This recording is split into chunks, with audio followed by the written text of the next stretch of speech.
সমাজে ইসলাম থাকলে জীবনটা কেমন হবে? হযরতে ওমরের মতো হবে। কোন নেতার সন্তান যদি চাঁদা তুলে সেই নেতা তার সন্তানকে ওইখানেই হত্যা করে ফেলবে। জোরে বলেন সুবহানাল্লাহ।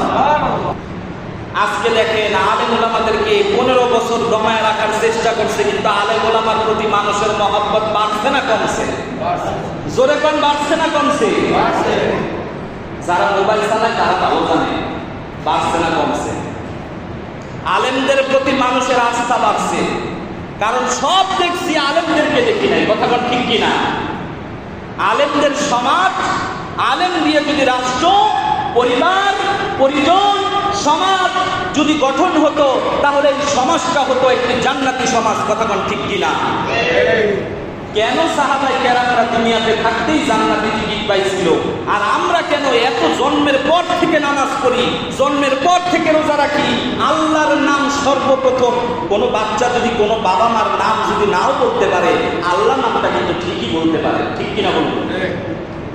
তাহলে আমরা জন্ম থেকে আল্লাহর নাম করতে করতে করতে করতে জিকির করতে করতে মৃত্যু পর্যন্ত, মৃত্যুর সময়ও হুজুরানি কালেমা পড়ার জন্য যে হুজুর আমার বাবা মারা যাচ্ছে, আমার চাচা মারা যাচ্ছে, আমার দাদা মারা যাচ্ছে, একটু কালেমা পড়ায়। ঠিক কিনা? তবু কেন আমরা জান্নাতি হইয়া দুনিয়া থেকে যাইতে পারি না? কারণ ইসলাম আছে মসজিদে। ইসলাম আছে কোথায়? মসজিদের এই মেম্বার পর্যন্ত ইসলাম আছে। মসজিদ থেকে বেরোনো ইসলামের কিছু নাই। বিয়েতে ইসলাম আছে, জানাজায় ইসলাম আছে, জন্মের ইসলাম আছে, মিলাদে ইসলাম আছে, কিন্তু সমাজে ইসলাম আছে? ইসলাম একটু আপনারাই বলেন, সমাজে ইসলাম আছে? সমাজে ইসলাম থাকলে জীবনটা কেমন হবে? হযরতে ওমরের মতো হবে। কোন নেতার সন্তান যদি চাঁদা তুলে সেই নেতা তার সন্তানকে ওইখানেই হত্যা করে ফেলবে। জোরে বলেন সুবহানাল্লাহ। হযরতে ওমরের নাম শুনছেন আপনারা? হযরতে ওমরের একটা ছেলে ছিল নাবিস। আপনারা চিনেন তো নাবিসটা কি? খেজুর, খুরমা খেজুর যদি কেউ রাতের বেলা দুধের ভিতরে যদি ভিজায় রাখে, সকালবেলা খেলে শরীরে একটা পুষ্টিবারে শক্তি হয়।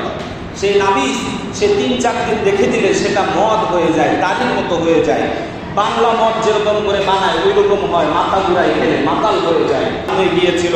এইবার হযরতে ওমর দরজা খুলে ডাক দিল, কে? আমি তোমাকে চিনি না। জোরে বলেন নাউজুবিল্লাহ। হযরতে ওমর অর্ধ পৃথিবীর বাদশা হযরতে ওমর। হযরতে ওমরের ছেলে, তিনি সামান্য কোনো জেলার কোনো এমপি না, কোনো মন্ত্রী না, তিনি হলেন অর্ধেক পৃথিবীর বাদশা, যার কথায় কাফেররা